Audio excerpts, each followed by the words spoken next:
Open జైల్లో రాజస్థాన్ తరహా family అంటే క్రిమినల్స్ ఒక వారం రోజుల పాటు తన కుటుంబంతో ఉండే విధంగా పెట్టొచ్చు అనేది రాజస్థాన్ అదే మోస్ట్ సక్సెస్ఫుల్. కానీ ఇక్కడ అది ఇంప్లిమెంట్ కాలేదు. So many reasons. గవర్నమెంట్స్ ఒప్పుకోవాలి, ప్రభుత్వాలకి దాని మీద దృష్టి ఉండాలి. జైలు అంటే it's a most neglected subject.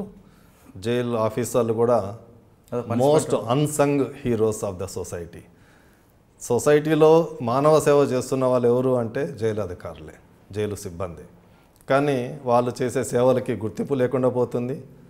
Unfortunate thing, కనీసం సీఎం మెడల్ కానీ, సేవా పథకం కానీ, విశిష్ట సేవా పథకం కానీ, అతి విశిష్ట సేవా పథకం కానీ, ఏ పథకానికి మేము అర్హులం నోచుకోలేకపోతున్నాము. ఎన్నిసార్లు రిక్వెస్ట్ చేసినా కూడా అది పరిశీలన. ప్రధానంగా జైల్లో జరుగుతున్న అక్రమాలే ప్రభుత్వంకి ఒక చిన్న చూపు చూస్తుందని అనుకోవచ్చు కదా. జైల్లో జరిగిన అక్రమాలు అంటే జైల్లో సెల్ ఫోన్లు రావచ్చు, గంజాయి కానీ, మందు, ములాఖతులు, ఇవన్నీ కూడా ప్రభుత్వం దృష్టికి దీన్ని జైల్ డిపార్ట్మెంట్ మీద నెగిటివ్ పడకూడదని ఎందుకు అనుకోవచ్చు మీరు?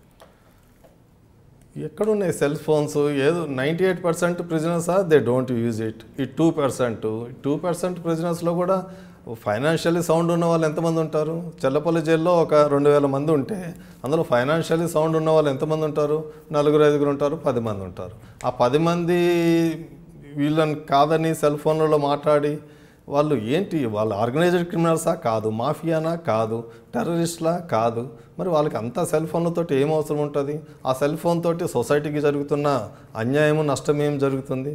అంటే జైల్లో సెల్ ఫోన్ మాట్లాడడం తప్పు అని ఎవరైనా మీరు అంటున్నారు? తప్పు. సెల్ ఫోన్ మాట్లాడకూడదు.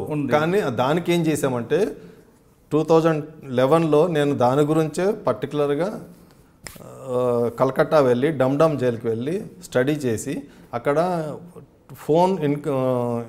ఇన్మేట్ ఫోన్ కాలింగ్ సిస్టమ్ అని ఉంది.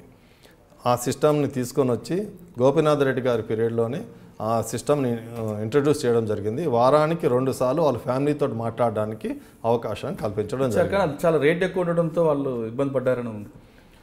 ఇప్పుడు తగ్గించారు. అప్పుడు సిస్టమ్ కొత్తగా ఇంట్రడ్యూస్ చేసినప్పుడు ఆ మిషనరీ, ఆ సిస్టము, దానికి ప్రైవేట్ వోడాఫోన్ వాళ్ళు మాట్లాడింది, ఖైదీ మాట్లాడుకుంది రికార్డ్ అవుతుంది కాబట్టి వాడు ఆ ఫోన్ మాట్లాడుకుంటే సెల్ ఫోన్ మాట్లాడింది అనుకోవచ్చు. అంటే పర్టికులర్గా తెలంగాణ జైల్స్లో మాఫియా లేదు, టెర్రరిస్టులు లేరు, ఆర్గనైజ్డ్ క్రిమినల్స్ లేరు. సో మీరు అంటున్న సెల్ ఫోన్ ఎఫెక్ట్ గవర్నమెంట్ మీద పడడం కానీ, సొసైటీ మీద పడడం కానీ పడలేదు మీరు అంటున్నారు. కానీ మనం చూస్తున్న ఇష్యూలో తీసుకుంటే అక్బరుద్దీన్ అవ్వచ్చు, అయూబ్ ఖాన్ అవ్వచ్చు, లేదంటే Koratala Ravi murder case plan జరిగింది చర్లపల్లి జైలు. అయూబ్ ఖాన్ సంచులు కూడా జైలు నుండి మాఫియా నడిపేవాడు. ఇటీవల కాలం కొద్ది రోజుల క్రితం మహబూబ్నగర్ జైల్లో నయీం శిష్యుడు పాసం సీన్కి సెల్ ఫోన్ మీ ఆఫీసర్ సస్పెండ్ చేశారు. మీరు ఎలా దీన్ని తోసిపుస్తారు? మరి నేనేం తోసిపుచ్చడం లేదు. ఈ ఇన్సిడెంట్స్ 1,00,000 మంది ఖైదీలలో ఒక ఖైదీ ఎన్నో ప్రయత్నాల ద్వారా ఒకసారి ప్రయత్నం చేసుకుంటుండవచ్చు. మరి అడ్మినిస్ట్రేషన్, కన్సర్న్ జైలు సూపరింటెండెంట్ కానీ, డిప్యూటీ సూపరింటెండెంట్ కానీ, కన్సర్న్ ఆఫీసర్ అది రెస్పాన్సిబిలిటీ అవుతుంది. వాళ్ళ బాధ్యత అది. దాన్ని కంట్రోల్ చేయాల్సిన బాధ్యత వాళ్ళది. వాళ్ళు చెయ్యాలి.